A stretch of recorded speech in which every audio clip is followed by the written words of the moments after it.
The material that you're about to listen to and engage with came from our 2017 Missiology Lectures, when myself, along with my colleague Johnny Ramirez Johnson, said we need to do this next 2017 Missiology Lectures on this topic of race, theology, and mission. And we invited Dr. Love Seacrest to engage with us in that process. We wanted to explore the challenging questions regarding racism and ethnocentrism and xenophobia and all of those issues from the perspective of world Christianity with regard to how these realities have existed in many parts of the world, and also as part of the colonial mission endeavors. It is fascinating to think that the realities we were talking about are not the experiences of one individual or even one society. We're talking about whiteness as a way of defining the world.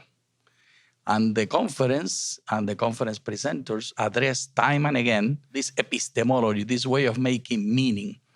It has also been described as colonization and post-colonization. The question is not about guilt, it's about engagement. It's about what are we going to do with what we have inherited.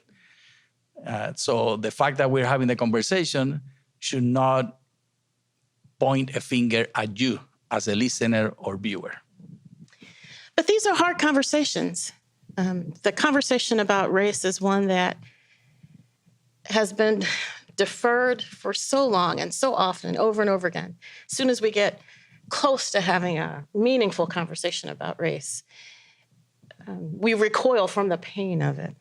And so in our lectures, you'll see some of that pain emerge. You'll see some people who have long experienced racism express and declare and name experiences that they have had that have been deeply formative, deformative even. So this conversation is not a pretty one, but we're having it. As observers, as listeners, you will be engaging, and we invite you to invite the Holy Spirit. The three of us pray a lot about this series. We humbly submitted to God and pleaded for God's mercy to lead us.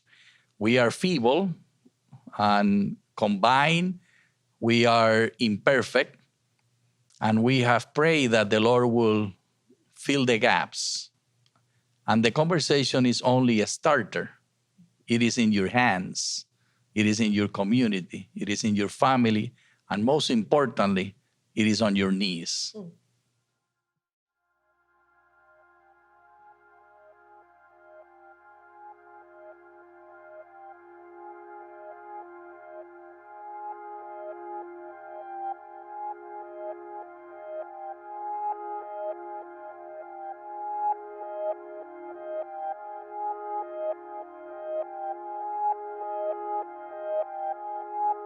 I have a friend, his name is Kevin. Kevin was a student at USC Law School.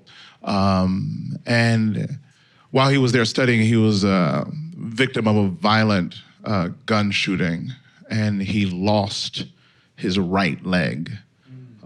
So he now has a full prosthetic leg, and it has forced him to literally walk with a limp. Kevin and his wife tried for many years to adopt a baby from Africa. And finally, about 18 months ago, the Lord opened up a door and they brought home their little boy. Kevin is in his 40s. So he brought home a little boy in his 40s. So with a smirk on my face, I asked him, "How you doing?" Because I know how he's doing. He's sleepy and tired. And he talked to me about the joys of fatherhood and all the wonderful things that are happening. But then he said, "But Albert, something interesting started to happen. A little boy is learning how to walk. And I noticed the other day him walking around the house with a limp." And he said, "Albert, I don't know what to do with that. Because here I have what should be a leaping little boy, but he's now a limping little boy because of what he's seen his father do." I fear that we have been passed on a church that is limping with segregation when it should be leaping with kingdom diversity. And we've perpetuated it from generation to generation to where even now in the year 2017, the 11 o'clock hour on Sunday morning is still the most segregated hour. We're still limping.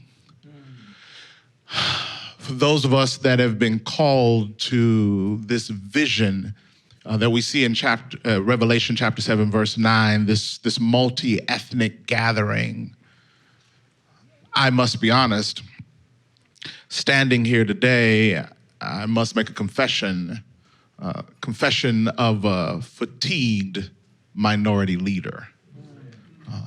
Because this work is difficult. This work is challenging.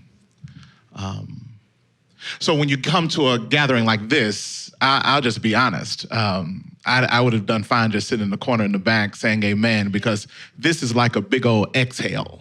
It's a big old, and forgive me, I'll say it selfishly, there's somebody, they found somebody's baby. It's a alert, Amber Alert, 2007 white Chevy, 25 pickup. License plate. Is that you? Is that your car? Is that you? Is that you? Okay. Follow instructions. Okay. Wait a minute. Is the clock, am I at zero already? They didn't reset my time, did they? I was about to say. No, I was about to say, that's some racist mess right there. I just got up here. The ladies, shoot, I'm already at zero. The first brother up, and they done already cut my time. Ain't that a shame? That's all right, Doc. Dan, we doing 20 minutes each, Jack. We got 20 minutes. Like I was saying in the book of Habakkuk, no, when you gather in places like this, it's honestly a big, for me as a black man who leads a majority white church, who navigates and walks in white evangelical circles, this place is a big old cultural exhale. That's why I see other black people and we high-fiving in the lobby, we hugging and kissing and going out afterwards, just excited because God does something redemptive in these moments. Amen. Because so many times we're in those rooms alone as people of color. So many times we're having to lead conversations. So many times we're having to speak on behalf of every minority in the world, everywhere, at any given moment, about any given thought. And it's good to sit in a room and exhale and hear your thoughts coming back at you. Hear feelings that you never even had the ability to articulate, captured, and communicated so well to where it brings freedom to your soul in areas where you didn't even know that there was bondage. So to sit in this room and have a big cultural, yes, I'm not alone. Yes, other people see it. Yes, I'm not crazy. No, yes, this is the gospel. Yes, this is biblical. Yes, this is a vision worth fighting for. Yes, I'm not fighting for myself. You have this big exhale, but the exhale isn't the problem. The concern and the question that I want to raise is the inhale. Do I inhale another limp? Because usually, after hearing these truths, I'm faced with the realities of these truths. I don't know about you, but after watching a movie like Rooted or Hidden Figures or anything, I usually have about a 1 to 2 day no white people rule. I thought we could just be honest. Can we just tell the truth? Because I done got so angry and into my roots to where I just need a break. I'm sorry, Heidi, I can't come over to life group tonight. I need some time because I need to reconfigure myself. Because here's what the enemy does. He would love to take the inhale and we perpetuate segregation. One of the greatest joys I thought about it, can you imagine if we were all at the same church? Oh my goodness, that'll be amazing. It'll be long service, but it would be a great church because we all see this stuff, we hear this stuff, we got each other's back. It's like, yes! But we don't all go to the same church. And as I think about inhaling, the reality is Sunday's coming. We've got to go back to our neighborhoods and our communities. I've been praying for my own soul and my own spirit is when we get these moments of exhale, that we be very careful, because there's been something orbiting around this conversation of justice and wokeness that I feel like we've got to be careful and we've got to call out as we inhale, and that is self-righteousness and indignation. The idea that because of my awareness, I have a self-righteousness and an arrogance to how I now deal and engage with my brothers and sisters who are less woke. And if we're not careful, we'll begin to have a judgmental spirit even on Twitter and Facebook and all the places where the spirits hover as we judge one another for their lack of wokeness or their bravery, giving out accolades and NAACP awards because you actually took the time to make a comment about something, as if that was doing something.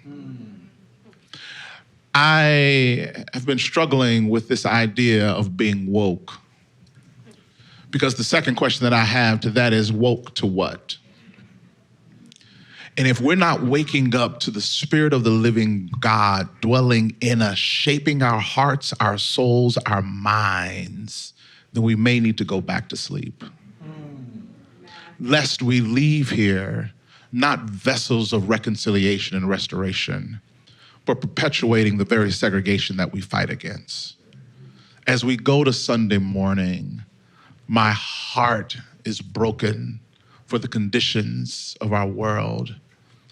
My prayer is, Lord, I can't get better if I'm bitter. I can't bring hope and healing to people that I hate. So God, give me a love that moves me with compassion. Because in Matthew, he says it clearly, the harvest is plenteous, but the laborers are few.